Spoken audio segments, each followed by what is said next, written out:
बखूबी उन्होंने समझाया कि हमें क्या करना चाहिए और क्या नहीं करना चाहिए। आप लोग बहुत देर से बैठे हो, तो मैं भी अब ज्यादा टाइम नहीं लूंगा।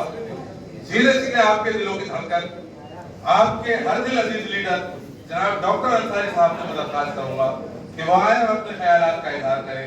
इस शेर के साथ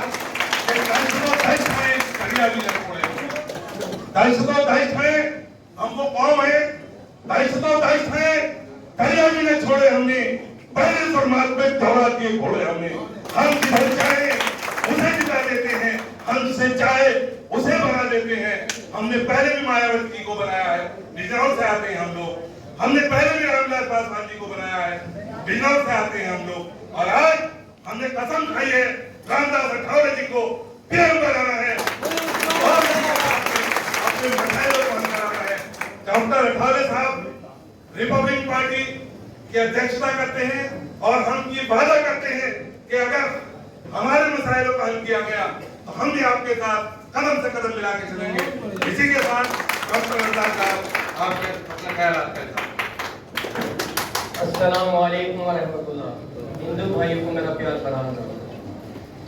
जो पानी में नहाते हैं वो लिबास बदलते हैं, जो पानी में नहाते हैं वो लिबास बदलते हैं, और जो पसीने में नहाते हैं वो इतिहास बदलते हैं। मंच पर जलवा फरोज इस मीटिंग के दूल्हा और हम सब के नेता केंद्रीय मंत्री जनाब रामदास अठावले जी, बुनकर मजदूर विकास समिति के राष्ट्रीय अध्यक्ष और अपनी जिंदगी के बेशकीमती 35 साल बुनकर मजदूर पसमानदा समाज को देने वाले मेरे वालिद मोहतरम जनाब शहाबुद्दीन अंसारी साहब और बहुत बेहतरीन संचालन सभा में कर रहे फैसल शिवानी साहब, अब हमारे भाई देहलवी साहब और हमारे जिला अध्यक्ष गाजियाबाद अयूब अंसारी साहब, हाजी मोहम्मद अहमद साहब और हाजी नासिर साहब और हाजिर मजलिस।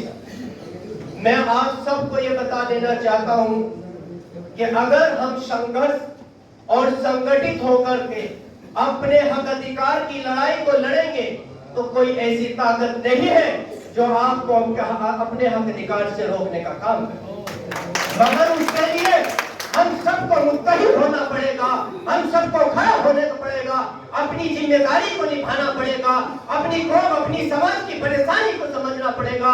जब तक हम कौम की परेशानी और अपनी जिम्मेदारी को नहीं समझेंगे हम कुछ नहीं कर सकते। एक तो अपने लिए जीता है और एक कौम के लिए जीता है, तो उसी में से जो कौम के लिए जीता है उसी में से जनाब शहाबुद्दीन अंसारी आते हैं और आपका भाई, आपका ये बेटा डॉक्टर नाजिम अंसारी आता है। जब वालिद मोहतरम ने 1994 में संगठन की नींव रखी तो इसी मकसद को लेकर के रखी कि इस दबे कुचले समाज को, इस बुनकर समाज को सभी राजनीतिक दलों ने सिर्फ वोट बैंक की तरह इस्तेमाल करने का काम किया है। इसे हक इंसाफ देने का काम नहीं किया, इसे सरकार में आगे बढ़ाने का काम नहीं किया, सामाजिक और राजनीतिक हिस्सेदारी देने का नहीं काम नहीं किया। उस वक्त में जब वाली साहब दर्जा प्राप्त मंत्री होते थे, 5-5 कैबिनेट मंत्री आपके साथ 5-5 दिन रहते थे, मगर कभी अपने लिए सौदा नहीं किया, कौम के साथ गद्दारी नहीं की, कौम के साथ वफादारी करते हुए कौम के हर मसाइल को उठाने का काम किया और मसाइल को हल करने का काम किया है। उसी को आज इंशाअल्लाह उस कड़ी को आगे बढ़ाते हैं।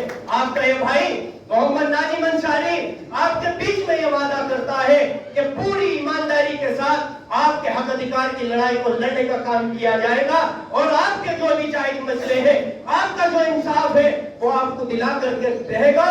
और जब तक मेरा सांस है, सांस तो टूट सकता है मगर आपके साथ आपका ये भाई गद्दारी नहीं कर सकता। मगर मैं आपसे ये गुजारिश करता हूँ, जैसे आप एक बुलावे पे यहाँ मौजूद हुए, आगे भी इस भाई का साथ और हौसला देने का काम करेंगे। और माननीय मंत्री जी मैं थोड़ा सा तवज्जो आपकी तरफ दिलाना चाहता हूँ। माननीय मंत्री जी से 1 महीना पहले हमने मुलाकात की। जो सम्मान माननीय मंत्री जी ने हमें दिया हम जिंदगी भर में नहीं भुला सकते।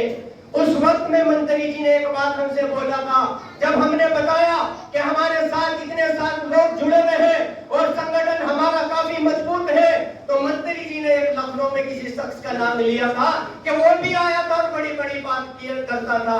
डॉक्टर नाजिम अंसारी वो शख्सियत है कि अगर 9 गज नापता है तो 100 गज फाड़ने की ताकत रखता है। और हमने कहा कि आप हमें समय दीजिए, इंशाअल्लाह ताला एक सफल सम्मेलन करा करके आपकी अपनी ताकत को दिखाने का हम काम करेंगे। फखरे आलम साहब ने कहा कि आप हमारे हॉल में यहाँ पे जो 200-250 की तादाद आदमियों की रखती है, आप इसको भरने का काम करेंगे। हमने कहा था इंशाअल्लाह ताला फखरे आलम साहब आपकी सीट कम पड़ जाएगी, हमारे लोगों को आपकी सीट, और इंशाअल्लाह आप देख लो फखरे आलम साहब कि आप हमारे लोग खड़े हैं और हमारे लोगों को भी सीट नहीं है। जिंदाबाद जिंदाबाद राष्ट्रीय अध्यक्ष जनाब शहाबुद्दीन अंसारी जिंदाबाद राष्ट्रीय अध्यक्ष जनाब शहाबुद्दीन अंसारी जिंदाबाद डॉक्टर नाजिम अंसारी जिंदाबाद। माननीय मंत्री जी, 2 मिनट में आपसे तवज्जो चाहूंगा।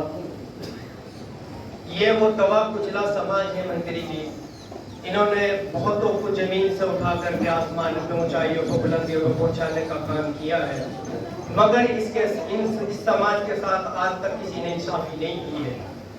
आपसे उम्मीद है इंशाअल्लाह ताला, आपसे एक उम्मीद के साथ हम सब लोग यहाँ जमा हैं कि आप हमारे हक अधिकार की लड़ाई को लड़ने का काम करेंगे, सड़क से लेकर के संसद में उठा करके हमें इंसाफ दिलाने का काम करेंगे।